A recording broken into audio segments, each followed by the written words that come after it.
Propósito del libro, de la investigación transformada en libro, El Frente Amplio de Uruguay, cómo sobrevive la militancia partidaria, sus coautores, los doctores en ciencia política, investigadores, docentes y asiduos, queridos amigos de este programa, Verónica Pérez Bentancur, Rafael Piñero Rodríguez y Fernando Rosenblatt, están ya prontitos para ayudarnos a poner la mañana en camino. Hola Vero, buen día, bienvenida. Hola, ¿cómo estás? ¿Cómo andás, Rafa? Buen día. Buenos días. ¿Y qué hace Fernando? ¿Todo bien? Buen día. ¿Qué tal? Buen día. Vos, Fernando, supongo, porque además la locación ya más o menos la tengo ubicada desde Chile, ¿verdad? Sí, sí, acá en Santiago. Exactamente. Bien, muy bien. Bueno, te anticipo que sobre el final te voy a hacer una pregunta a propósito de el apruebo o no apruebo, y te anticipo que no vale responder, no tengo idea. Bueno, buscaré algún sinónimo de eso. Bueno, muy bien. Bueno, chiquilines, primero lo primero, yo le decía al público más temprano, anunciando, cosa que agradezco mucho públicamente, que hoy un día ideal para iniciar un fin de semana largo, o en todo caso para ponerse a punto de las resacas de la noche de la nostalgia. Bueno, Fernando quizás en ese aspecto no está un poco eximido, sin embargo, ustedes queridos y admirados amigos nos ayudan en vivo a poner la mañana en camino, así que públicamente lo valoro y públicamente lo agradezco también. Y en ese contexto, me parece interesante que nos cuenten lo que para ustedes puede significar llover sobre mojado. ¿Cómo nace este proyecto?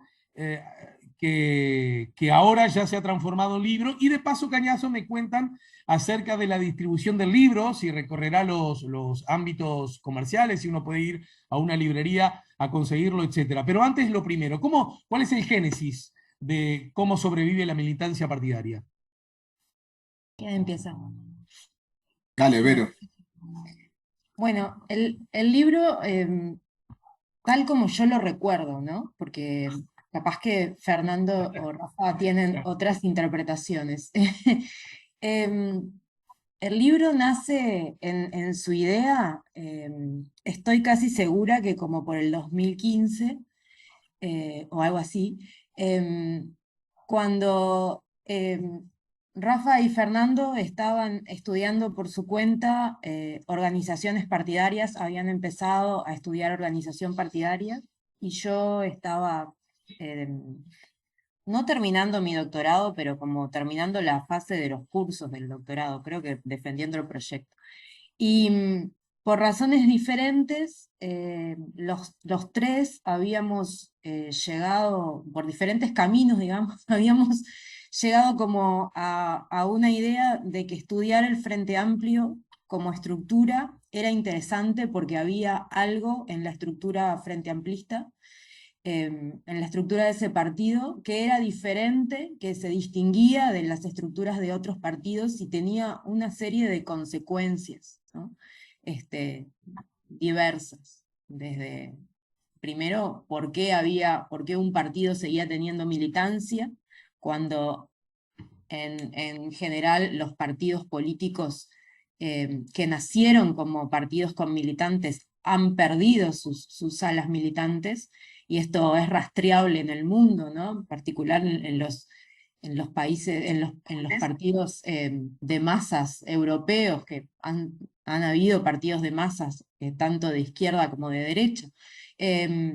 Pero digamos, a lo largo de la historia, y también por diferentes razones, algunas razones externas que tienen que ver con la aparición y la revolución de los medios masivos de comunicación, y después, y después con la revolución de las redes, digamos, los partidos ya no necesitaron tener núcleos de militantes que trabajaran de manera voluntaria y continua, sistemática, es decir, más allá de los periodos electorales, y ni siquiera en periodos electorales, no fueron tan necesarios los militantes, por ejemplo, para ganar elecciones, ¿no? Porque, digamos, los candidatos o los partidos políticos ya podían apelar a otros medios que no fueran solo sus ejércitos militantes para ganar elecciones, organizar campañas, recaudar dinero, etc. Entonces, em, para nosotros en la literatura en la literatura comparada sobre partidos políticos, y también en la literatura comparada latinoamericana, había un hueco ahí, que era interesante estudiar. Sobre todo porque también había estudios sobre sobre estructuras y sobre otros partidos digo, con los que al Frente Amplio se suele comparar, ¿no? Por ejemplo, hay estudios sobre el PT en Brasil, hay estudios sobre el MAS en Bolivia, hay estudios sobre el PJ en Argentina, pero no había estudios sobre la organización de este partido del Frente Amplio, aunque sí había muchos trabajos escritos por colegas nuestros sobre cómo el Frente Amplio había llegado al gobierno, ¿no? Pero no sobre la estructura, sobre la organización del partido. Y bueno, y entonces empezamos a pensar en un libro sobre el Frente Amplio, que acá el que siempre tiene las iniciativas más estructuradas es Fernando, y bueno, y empezamos, creo que el primer borrador de la estructura del libro, acá Fernando tiene como mejor la historia, pero es de 2016. Y terminamos el libro en el 2019, estuvimos haciendo trabajo de campo en 2017, 2016, 2017, y bueno, y el libro lo terminamos digamos, la etapa final, después que pasó, el libro fue publicado en inglés, ¿no? En el 2019, por Cambridge University Press, pasó por las etapas de arbitraje que pasan los libros que se publican en editoriales de este tipo, que quiere decir que revisores que nosotros no conocemos, revisores anónimos, evalúan el libro y hacen comentarios, y nosotros creo que tuvimos 3 revisiones, hacen comentarios sobre sobre si el libro merece ser publicado o no, y luego hacen comentarios que nos ayudaron a nosotros a mejorar el libro, y finalmente el libro salió publicado a fines de 2019, aunque el copyright es 2020. Y ahora hicimos la traducción al... Y bueno, y ya de paso para dar más información sobre este último aspecto, decir que está editado por Ediciones Túnel y que cuenta con el apoyo de la FES, la Friedrich Ebert Stintub, que hace como unos 20, 30 años que está en Uruguay, ¿no es cierto? Ujú. Sí, la Fundación Ebert fue la que tuvo la disposición de colaborar en dos cosas que son muy importantes, y que nosotros obviamente no hubiéramos podido hacer. La primera es comprar los derechos a Cambridge University Press, y la segunda es realizar la traducción, ¿no? Dos cosas que si nosotros hubiéramos querido hacer por nuestros propios medios hubiera sido imposible. Y la voluntad de ellos de que el libro estuviera en español y que sirviera también para nutrir el debate sobre la política en Uruguay, fue muy importante para nosotros. Bien, y para terminar con esta área, ¿está en librerías? ¿Forma parte del circuito comercial? Sí, está en librerías desde hace 2 semanas, más o menos. Bien, perfecto. A mí me gustaría, ¿algo para agregar a lo que dijo Vero o Fernando? No, no, esa es yo sí agregaría una cosa a lo que dijo Vero. En este proceso nosotros pensamos el libro también con capítulos que tienen su propia estructura y contención, ¿no? Entonces hay un par de capítulos que nosotros construimos como artículos de revistas arbitradas, ¿no? En particular, el libro original tiene el capítulo, siempre me olvido de los números de los capítulos, creo que es el capítulo 6, 5, 5.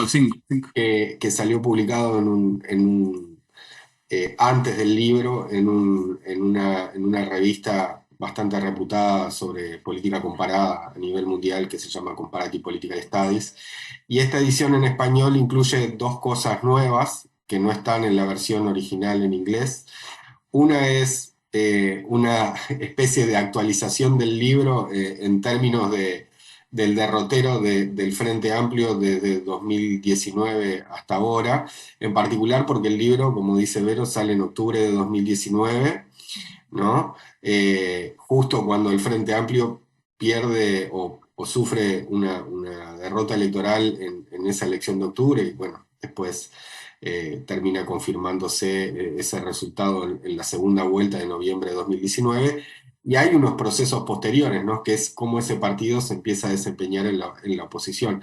Y entonces nos pareció que era razonable hacer esa actualización, también con la idea de que eso sirviera como prefacio a la edición en español, a una edición que pretende no ser tan exclusivamente académica como la que fue originalmente en inglés, y entonces esto le da ese contexto al libro y esa forma de tratar de transmitir lo que tiene el libro en un lenguaje tal vez no tan académico como el que tiene el resto del libro.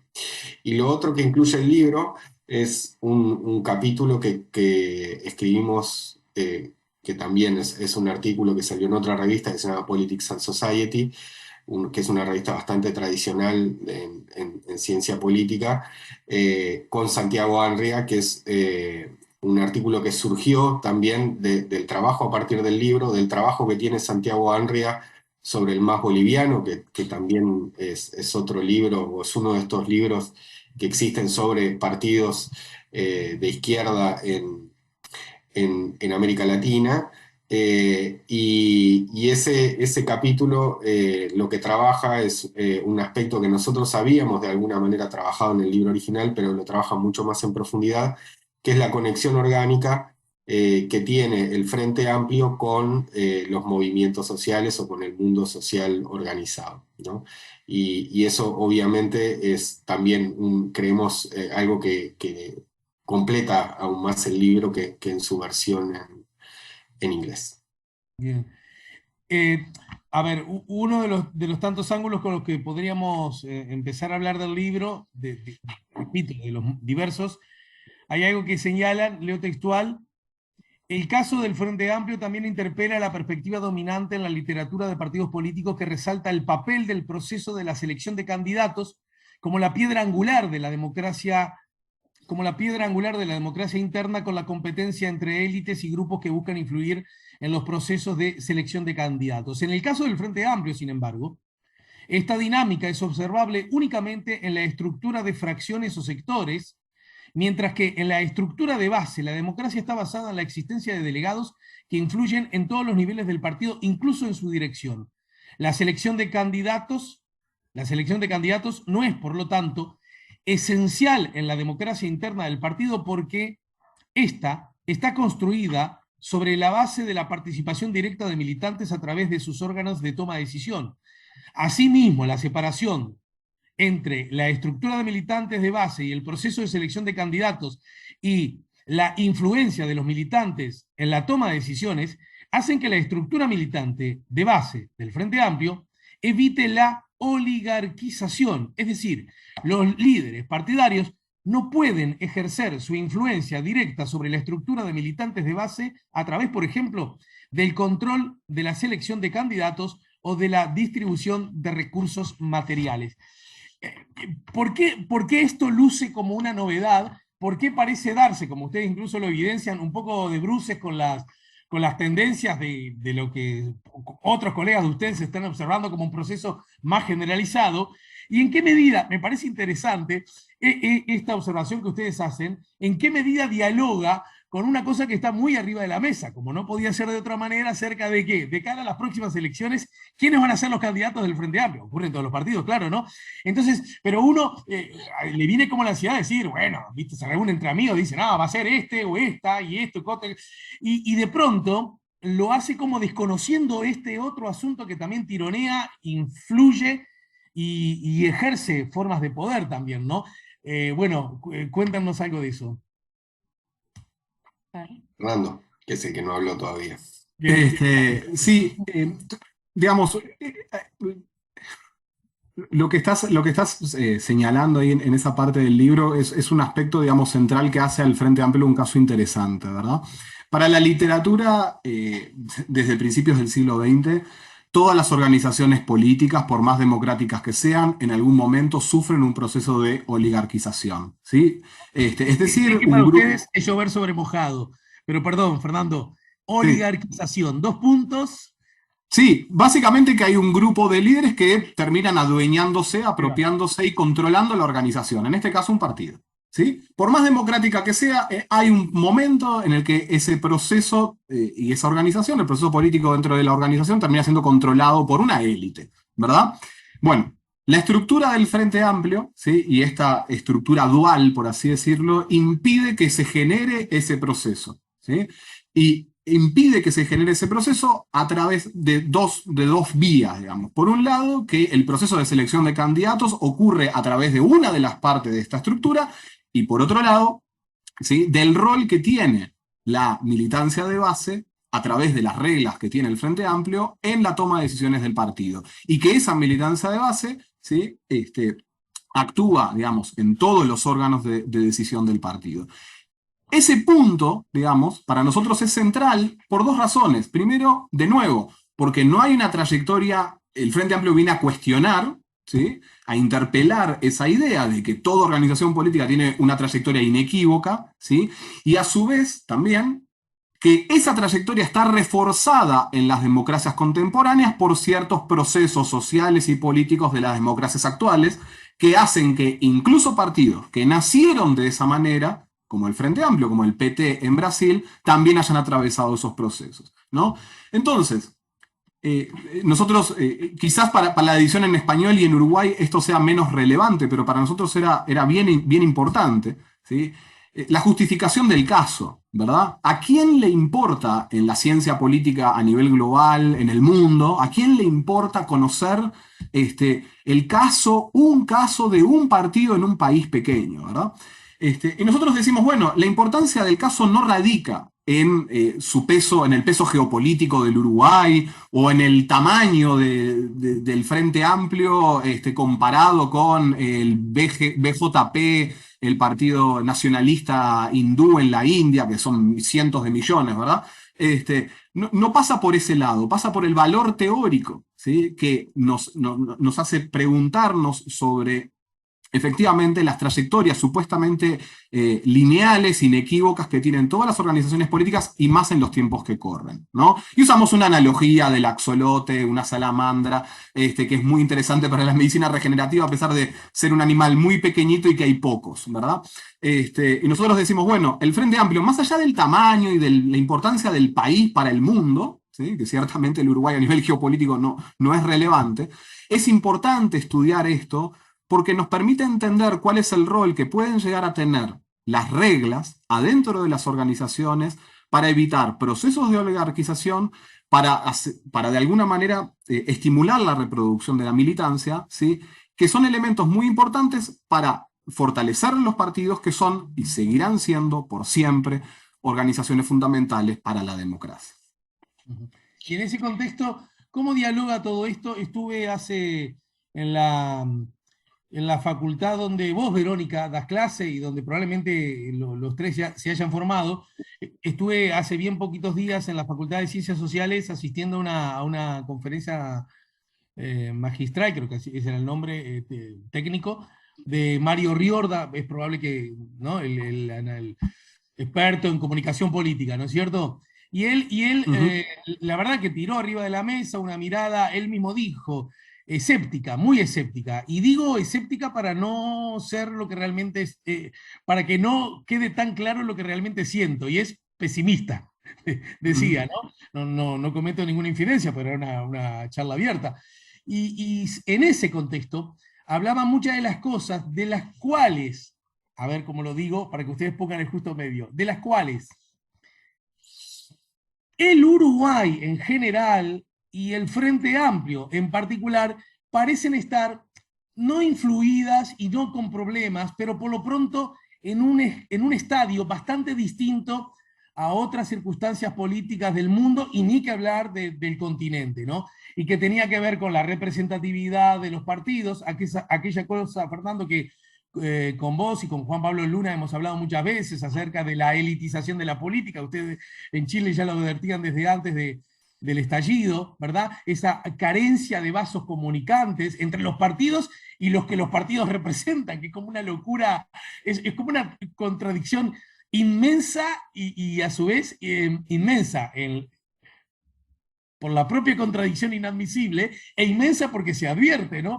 Y en ese sentido Uruguay luce como con ciertas fortalezas propias de que tiene partidos que de alguna manera dialogan bien con el público. En ese sentido, ¿podría decirse que Uruguay entonces, y el Frente Amplio en particular, a pesar de ser tan chiquito y con tan poca incidencia a nivel geopolítico, puede servir como escaparate, como mirada, decir, vos, la cosa es por acá? Bueno, no sé, de hecho la política comparada coloca a los partidos uruguayos en sus múltiples mediciones, digamos, a lo largo de las décadas, y esto no cambia, ¿no? Los partidos uruguayos ocupan los primeros rankings, ¿no? Los primeros lugares en el ranking de cualquier cosa que se mida que tenga que ver con la institucionalización, con la capacidad de representación que tienen los partidos políticos. Ahora, en referencia a este punto sobre la pregunta anterior y del que estaba comentando Fernando, creo que un aspecto central y que destaca el libro y que hace a tu pregunta sobre la capacidad de representación o de vínculos comunicantes que tienen los partidos con la sociedad, es cómo se entiende la democracia dentro de los partidos. Y este y el Frente Amplio es un caso de cómo se entiende, ¿no? Cómo se debería entender. Porque, a ver, como vos decías, los partidos políticos son actores, y como decía Fernando, los partidos políticos son actores centrales en las democracias. No conocemos democracias que funcionen bien sin partidos, ¿no? Sin embargo, pese a ser actores centrales, los partidos políticos, hay una paradoja, ¿no? Que es que los partidos políticos no siempre son democráticos en sus estructuras, ¿no? Están muchas veces, como decía, se oligarquizan, están dominados por líderes y muchas veces pierden, también por esas razones, los vínculos o las conexiones con la sociedad, que son lo que en definitiva tienen que representar, ¿no? La estructura del Frente Amplio en ese contexto es una estructura inusual y es una estructura, Levitsky y Roberts dicen descentralizada y horizontal, y nosotros lo que decimos es una estructura democrática, ¿no? Porque ¿cómo se entiende la democracia dentro de los partidos? La democracia dentro de los partidos no se debe entender de la misma forma que la democracia en la sociedad, ¿no? Donde los ciudadanos eligen cada 5 años, cada 6 años, cada 4, gobernantes en elecciones libres y competitivas, ¿no? Sino que la democracia dentro de las organizaciones no es solamente eso, la elección de líderes, ¿no? Que estarán en los ámbitos principales del partido, sino que la democracia dentro de las organizaciones es la continua participación de sus miembros, ¿sí? Y en ese sentido es que el Frente Amplio tiene una estructura distintiva y eminentemente democrática, ¿no? que tiene consecuencias importantes al momento de los vasos comunicantes, ¿no? Con la sociedad por distintas razones. Pero ese es un punto central del libro, ¿no? Que este es un tipo de estructura democrática en un partido que no es común observar en la mayoría de los partidos del mundo, ¿no? Por eso es interesante. Y acá, sí, Rafa. No, a ver, esto no quiere decir que el Frente Amplio sea más democrático que otros partidos por esta estructura, sino que es una forma diferente de construir una estructura partidaria democrática. Sí, los partidos pueden estructurar su funcionamiento democrático a través de los procesos de selección de candidatos, es decir, que la competencia por lograr, ¿no?, nominar y elegir eventualmente candidatos es una forma de organizar la democracia interna de un partido. De esa manera organizan, por ejemplo, el Partido Colorado y el Partido Nacional en Uruguay su forma de democracia interna. El Frente Amplio lo organiza de otra manera, sí lo organiza de la misma manera que lo organiza el Partido Colorado y el Partido Nacional en la dimensión sectorial o coalición, pero tiene este otro componente que hace que esa democracia también se estructure en una manera que involucra en a los militantes en el proceso de decisión del partido. ¿No? Y hay un punto central que es el que vos manejabas, ¿no? Y que es el que Verónica ahora señalaba, que es que la democracia debe entenderse sobre cómo esos procesos, tanto el de competencia por selección de candidatos, como este otro que tiene el Frente Amplio a partir de esta estructura particular, ¿no? Lo que hace es que en esas organizaciones los líderes no puedan hacer lo que quieran hacer sin ningún tipo de control. Y esa es la clave que asegura democracia dentro de los partidos y que asegura también que esos partidos sigan estando conectados con la sociedad. Pero no solo estén conectados a la sociedad en términos electorales, ¿no? A partir de los procesos electorales, ¿no? Como señalaba Verónica, que se dan cada 5 años en el país, sino también a través de la forma de su funcionamiento partidario.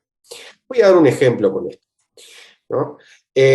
La forma en que muchos grupos minoritarios obtienen representación en la sociedad es precisamente a través de su influencia en los partidos. Pero su influencia en los partidos no se da por su peso electoral, sino se da por el peso que obtienen esos grupos dentro de los partidos. No hay forma de explicar que en 2019 el Frente Amplio promoviera una ley trans, ¿no? Debido a la conexión electoral que podía tener sus líderes o estrategias electorales que pudieran tener el liderazgo del Frente Amplio promoviendo esa ley, ¿no? Esa ley se da por otro camino que está asociado a la forma que tienen organizativas el partido, que le generan a través de una cantidad de militantes y también de una historia militante de muchas personas en el movimiento social, con la historia militante de los líderes del partido. Bueno, esos vasos comunicantes existen gracias a la estructura que tiene el partido, ¿no? Esto que algunos dicen, ¿no? O desde la oposición se caricaturiza como el FAPIT, o no, esta cuestión. Bueno, eso es precisamente la materialización de esa conexión orgánica, que hace que eventualmente grupos que no tienen un peso electoral tan importante, igual puedan estar representados en la democracia, ¿no? Y eso es un aporte de este tipo de estructuras. Y no solo pasa en el Frente Amplio, también pasa en los partidos tradicionales, en particular porque estos partidos también tienen una estructura orgánica, digamos, conformada alrededor de otro proceso, que es el de la selección de candidatos, donde algunos grupos adquieren poder dentro de esa organización y pueden promover sus intereses y su agenda, que muchas veces no es la agenda central, que está dominada por otros mecanismos, pero que de alguna manera eso también les permite tener influencia y sentirse representados dentro del proceso político.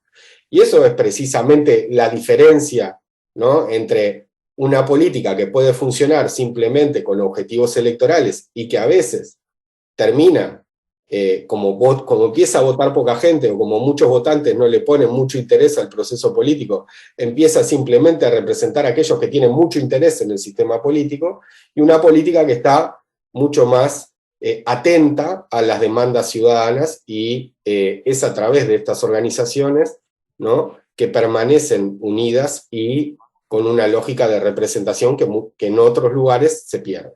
Y vos Sí, dale, Fernando. No, y vos preguntabas, bueno, esto tiene lecciones desde este pequeño país, tiene lecciones para, bueno, otras democracias y demás.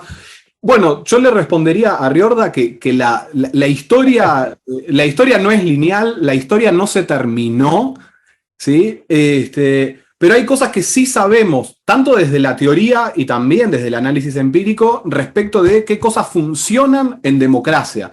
Y hay una cosa que era cierta en el siglo XIX, era cierta a principios del siglo XX, es cierta en el siglo XXI, y que tiene que ver con esto que venía describiendo Rafa ahora, que tiene que ver con la conexión que tienen las organizaciones políticas con la sociedad y con las bases sociales que representan y que buscan representar. El problema de las democracias contemporáneas y de los partidos contemporáneos no radica exclusivamente en los desafíos que supuso las transformaciones económicas y sociales que ocurrieron en las últimas décadas, ¿sí? Si uno tuviese que indagar sobre, bueno, salgamos del Uruguay, salgamos del Frente Amplio, y qué es lo que sucedió con las socialdemocracias en Europa, ¿sí? ¿Dónde está la raíz de la crisis de la socialdemocracia en Europa? Y uno podría empezar a responder, y comparando con la evolución de las derechas radicales en Europa, tiene que ver con el abandono, ¿sí? de ciertas bases sociales, la ruptura, ¿sí? de esas conexiones orgánicas que nosotros describimos que existen en el caso del Frente Amplio, en el caso del MAS en Bolivia también, ¿no? Entonces, yo creo que la lección, digamos, una de las cuestiones que nosotros tratamos de esgrimir sobre el final del libro en relación a esto es que uno debiese plantearse que en realidad el desafío para las organizaciones partidarias radica en sostener, ¿sí? En sostener esa conexión, que no es solo una conexión electoral, ¿sí? Y es una conexión con sus bases sociales, ¿sí? Y que hay veces que ciertamente eso implica contradicciones, implica trade-off, ¿sí? Implica desafíos, ¿verdad? Pero la democracia no es un régimen, es un régimen donde existen esos trade-offs, ¿verdad? Como en toda actividad humana, ¿verdad? Y que esas conexiones solo se pueden construir a partir de partidos con militantes. Claro. Digamos, cuando los partidos se transforman en partidos profesionales electorales, donde un pequeño grupo de líderes políticos son los que llevan adelante el partido, ¿no? Y no hay una estructura de militantes por debajo de ese liderazgo, es imposible que esos líderes puedan construir otra conexión que no sea la conexión exclusivamente electoral. O eventualmente con organizaciones que tienen algún tipo de recursos concentrados que hacen que sean fundamentales para las carreras políticas de esos líderes. Vamos a una brevísima pausa, chiquilines, porque creo que ha quedado bastante insinuado algo que también luce como una contradicción, creo que Fernando recién lo señalaba. Entonces, podemos estar ante escenarios que podrían, yo lo digo groseramente para que ustedes lo pongan en su justo medio adecuado, y resulta que si tenemos un partido que dialoga muy mucho con sus estructuras, con sus militantes, y que promueve y genera militancia, corremos el riesgo, paradójicamente, de que si los escuchamos mucho a ellos, y ellos inciden bastante en nosotros, tenemos la posibilidad de que nos metan este asunto de la ley trans, que no solo nos gana un solo voto, sino que hasta podríamos decir que ahuyenta a unos cuantos, y por lo tanto la lógica de que estamos en un partido porque queremos gobernar se ve de algún modo colapsada, traicionada, porque estoy escuchando a los míos. Esa me parece que es como una aparente contradicción fascinante de estudio, porque el otro riesgo es, no le demos bola a la gilada, vayamos a juntar votos, pero resulta que la gilada después no se identifica contigo, y a lo mejor hoy te vota, pero la próxima andas a ver si. No, a ver cómo lo resolvemos luego de la pausa, ¿les parece? Gracias, chiquilines. Estamos conversando con Verónica Pérez Bentancur, Rafael Piñero Rodríguez, Fernando Rosenblatt, a propósito de El Frente Amplio de Uruguay, cómo sobrevive la militancia partidaria, este libro que acaba de ser editado y que hoy, justamente el 25 de agosto, día del comité de base, sus autores nos ayudan a poner la mañana en camino. Ya venimos. Ahora vamos a ingresar a la segunda parte, que no bastará. Bueno, en todo caso, ojalá alcance para estimular a que se arrimen al libro, precisamente con los autores de Cómo sobrevive la militancia partidaria, el Frente Amplio del Uruguay, Verónica Pérez, Rafa Piñeiro, Fernando Rosenblatt, los doctores en ciencia política, investigadores y docentes coautores de este libro que acaba de ser editado y del que estamos hablando hoy, 25 de agosto, día del comité de base. También sirve la conexión simbólica, ¿verdad? Semántica, que me parece que es rica desde ese lugar.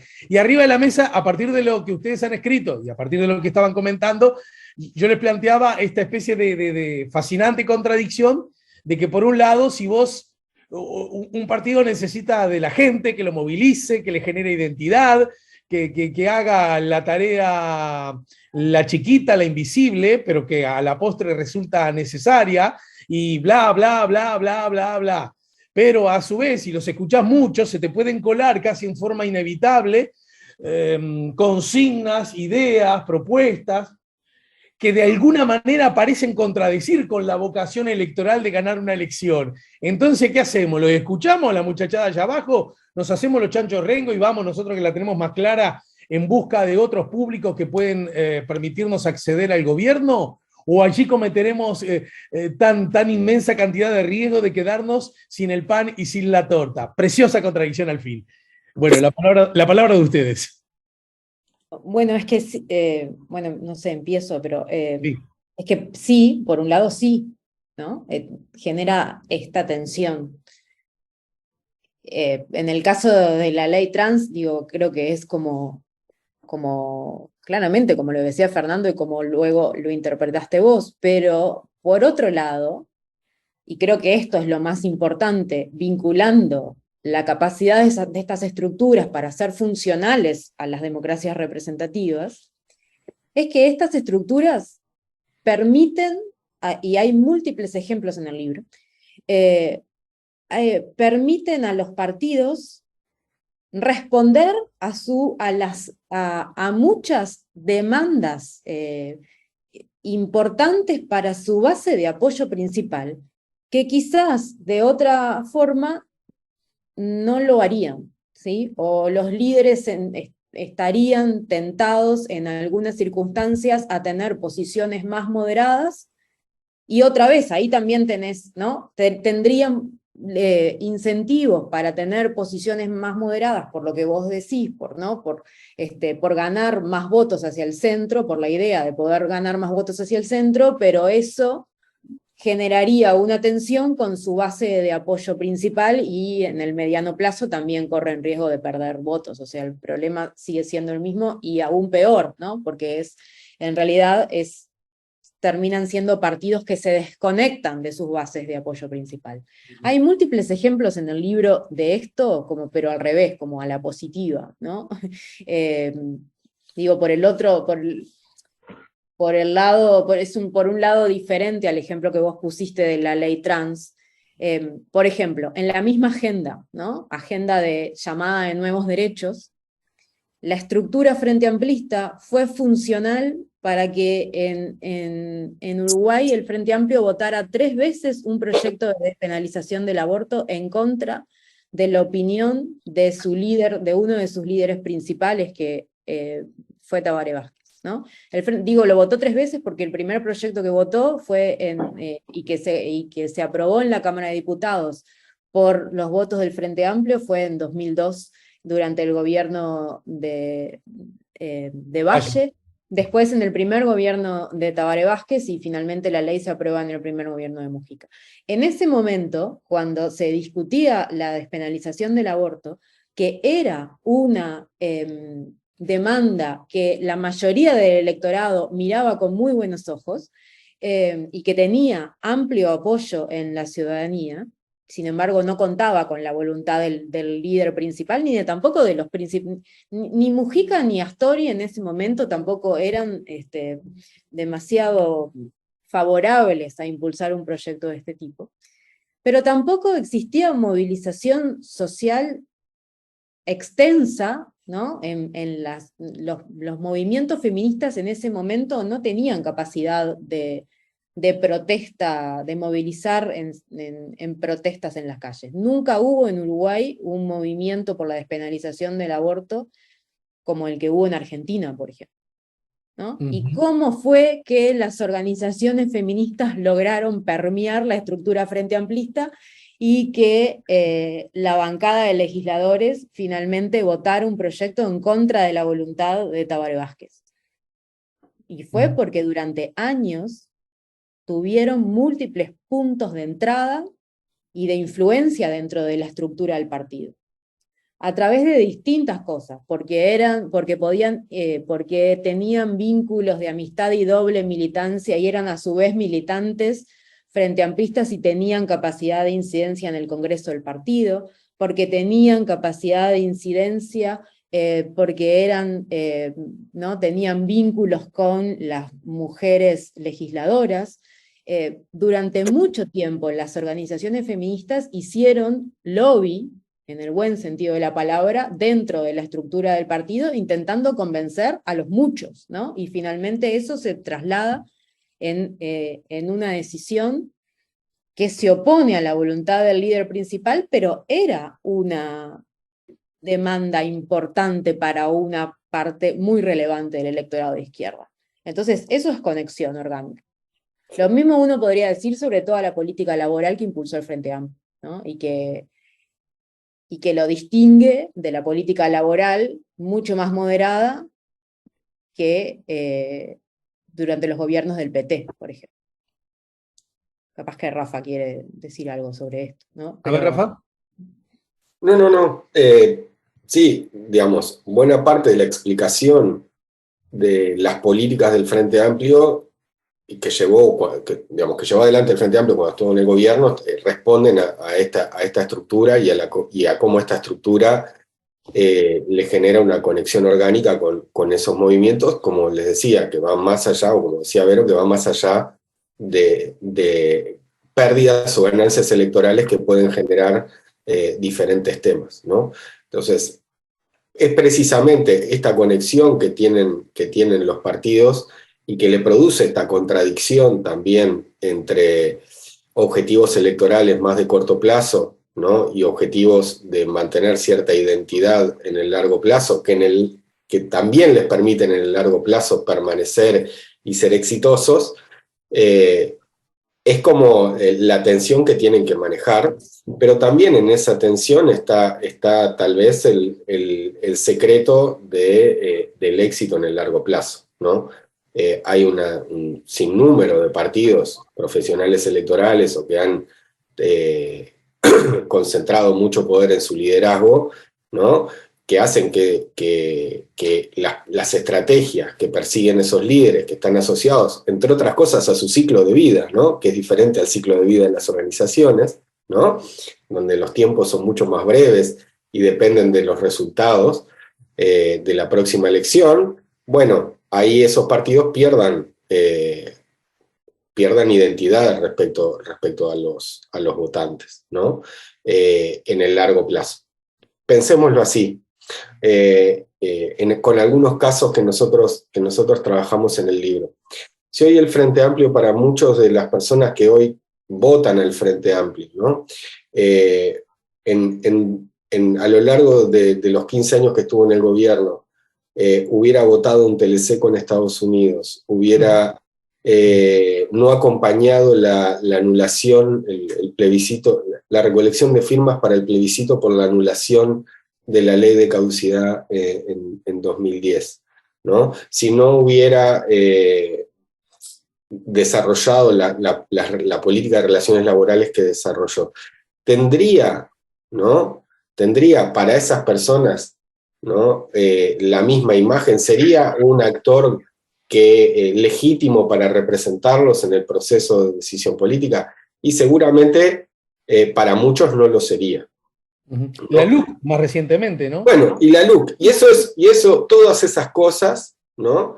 Es también la forma en que los partidos contribuyen a la democracia, porque entre otras cosas los partidos tienen que permanecer como actores legítimos, no solo para aquellos que están de acuerdo con lo que los partidos hacen en el gobierno o con lo que los gobiernos hacen, sino también tiene que haber partidos que se opongan a los gobiernos para que esas personas sientan que el proceso político en su conjunto es legítimo, ¿no?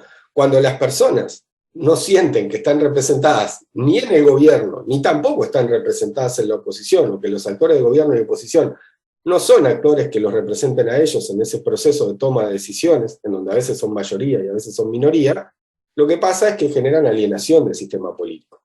Y cuando generan alienación del sistema político tenemos a Chile, ¿no? Que es gente que entiende que el sistema político no va a resolver sus problemas y creen eventualmente en algunos momentos que la única forma es llevando la política a las calles, ¿no? Y cuando la política va a las calles, no es una política institucionalizada y por lo general no tiene buenos resultados, ¿no? Cuando la política está exclusivamente en la calle, ¿no? Porque, digamos, el intento de resolución institucional del conflicto que estaba desatado en las calles en Chile, ¿no? Fracasó totalmente, ¿no? El acuerdo del 14 de noviembre que da lugar al proceso constituyente que está por terminar ahora, ¿no? Fue un intento de resolver ese conflicto en el ámbito institucional. Pero ese acuerdo muy importante, ¿no?, que implicaba el inicio de un proceso, de un cambio muy, muy trascendental para Chile, que rompía con uno de los, digamos, de las herencias autoritarias más importantes, ¿ah? Todo eso, a los que estaban en la calle, no les importó nada. Incluso los que no estaban en el gobierno y acordaron con el gobierno ese proceso constituyente, o el inicio de ese proceso constituyente, fueron tildados de amarillo. El propio presidente, el actual presidente Boric, cuando desde la oposición, el 14 de noviembre, acuerda esto, ¿no?, fue tildado de vuelta de amarillo, es decir, de estar vendido, de no representar los intereses de esa gente que estaba movilizada en la calle, ¿no? Y eso de lo que habla es de que la política estaba en la calle y no estaba en el sistema político, y el sistema político no podía generar orden para, a través de las decisiones que tomaban, que se vieran como decisiones legítimas. Cosa que no ocurre en Uruguay. Y no ocurre en Uruguay porque tanto los partidos de centro-derecha como los partidos de centro-izquierda, una vez que logran llevar acuerdos, o que no logran llevar acuerdos, y el sistema político toma una decisión, y hay unos que promueven unas decisiones y otros que se oponen, hacen que la mayoría de las personas, ¿no?, de los ciudadanos, vean a ese proceso como legítimo. Y eso no ocurre simplemente porque los políticos en Uruguay son mejores que los políticos en Chile, sino que ocurre por una estructura diferente que tienen los partidos en Uruguay y en Chile, ¿no? En un lugar esas estructuras son muy flacas, porque hay bajos niveles de competencia interna, ¿no?, o porque no hay estructuras del estilo de las del Frente Amplio tampoco. Esto hace que los partidos puedan desprenderse y en el largo plazo terminen ocurriendo situaciones de desinstitucionalización o desconexión con la ciudadanía como las que vive ese país.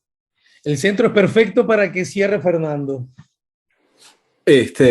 Sí, a ver, yo creo que el equilibrio en sociedades desiguales como las de América Latina entre orden, las sociedades necesitan orden, digamos, y cómo construimos ese orden en democracia es un equilibrio muy difícil de lograr, ¿sí? Y se logra a través de la reproducción de la legitimidad, y la reproducción de la legitimidad y, digamos, y la comprensión de la ciudadanía de que hay un proceso político que es legítimo solo se puede lograr si hay esa conexión, ¿verdad? Ahora, eso no quiere decir, y hay que subrayarlo, ¿verdad?, que ese equilibrio sea sencillo, sea simple. Por algo tenemos todos los problemas que tenemos en todas las democracias de América Latina permanentemente, ¿verdad? Incluso cuando hay algún partido acá o allá que logra establecer algún tipo de conexión de esa naturaleza, ¿no? Porque son múltiples las tensiones que están en juego, ¿no?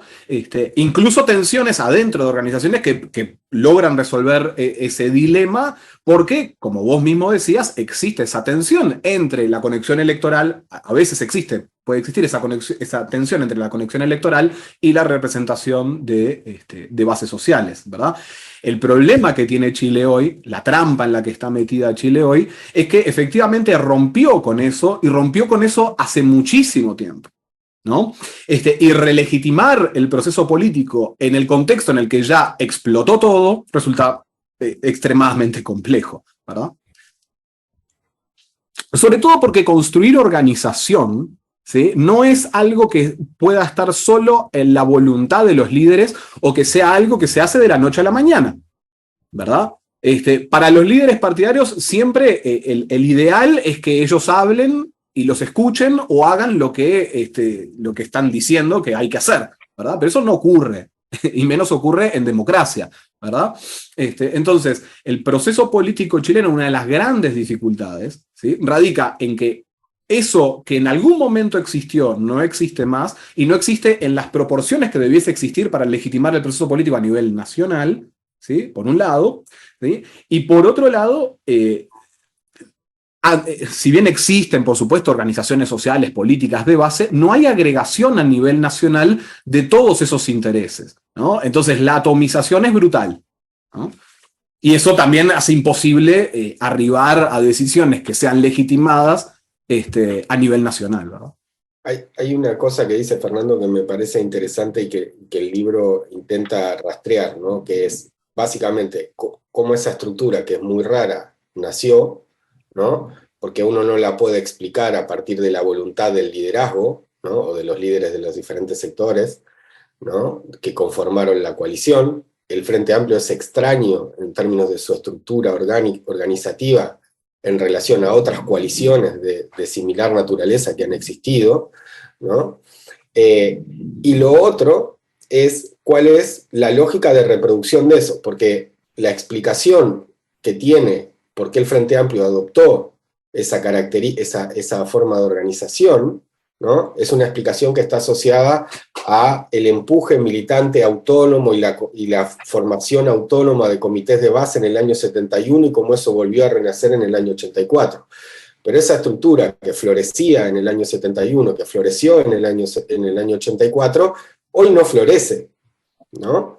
Pero aún sigue teniendo militantes y aún sigue teniendo el mismo papel dentro de la organización. ¿Por qué eso se mantiene? Bueno, esa es la otra explicación. Desaparecida la causa que le dio origen, ¿qué es lo que le permite la reproducción? Lo que le permite la reproducción es precisamente que las reglas que tiene el Frente Amplio lo que hace es permitirle participación directa y sensación de eficacia en el proceso, a cada uno de los militantes en el proceso de toma de decisiones del partido.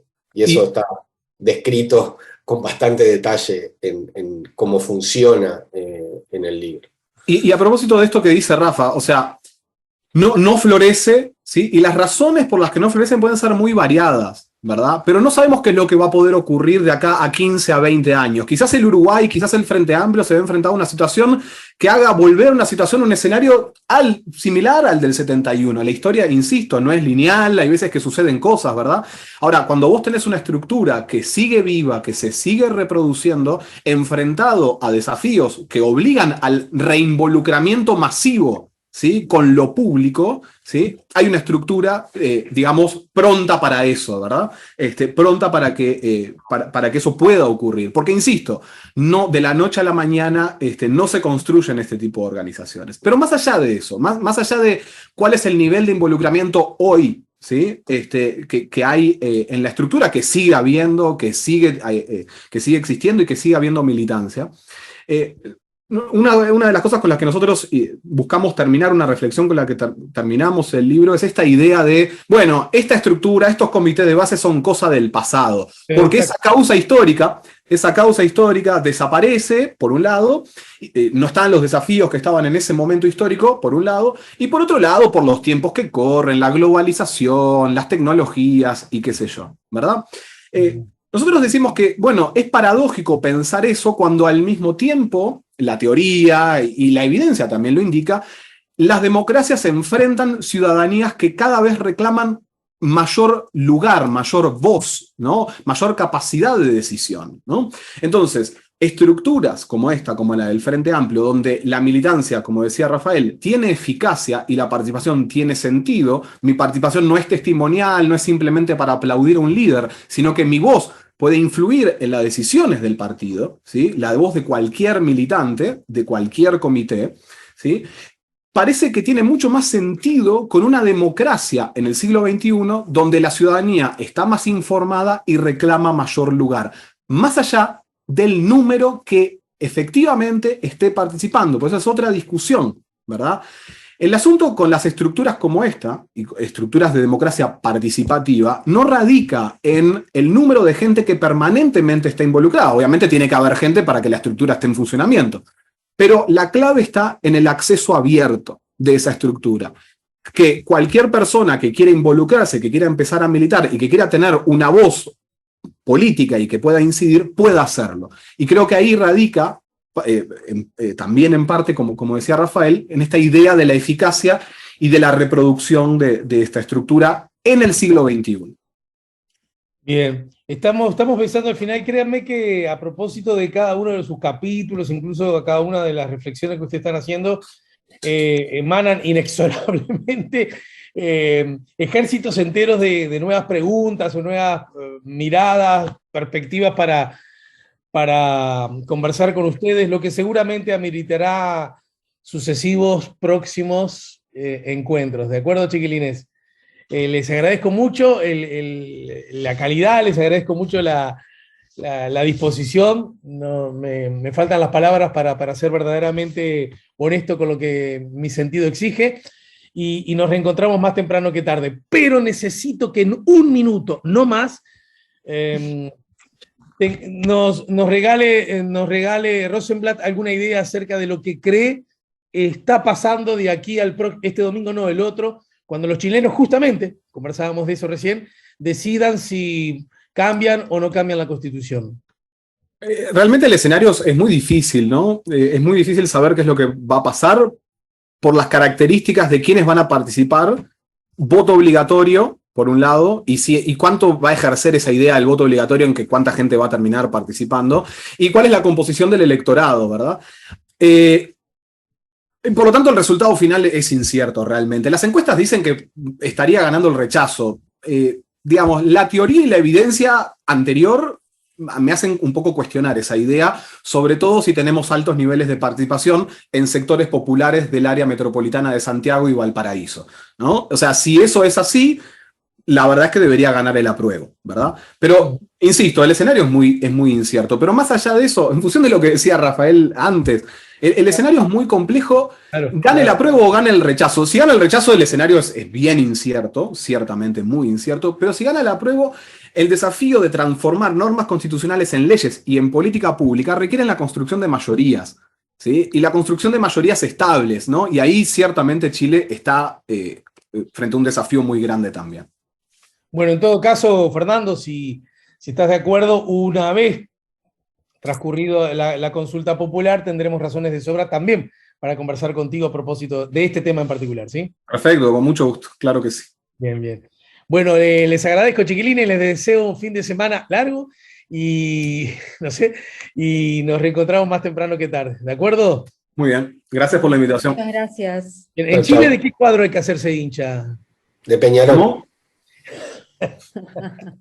En Chile. Siempre defensor, siempre defensor. Fernández Vial. ¿Eh? Fernández Vial, que es Fernández Vial es Fernández Vial. que es el cuadro amarillo y negro. Ah, no, y Vial, pensé, mirá vos, mirá mi cabeza, se fue algo ferroviario, pensé enseguida. No sé si no tiene relación también, pero no, A lo mejor sí. bien. No lo recuerdo bien. Bueno, vamos arriba. Chao, Vero, gracias, querida amiga, ¿eh? Chao, Rafa. Beso. Chau, chau. Gracias. Chao.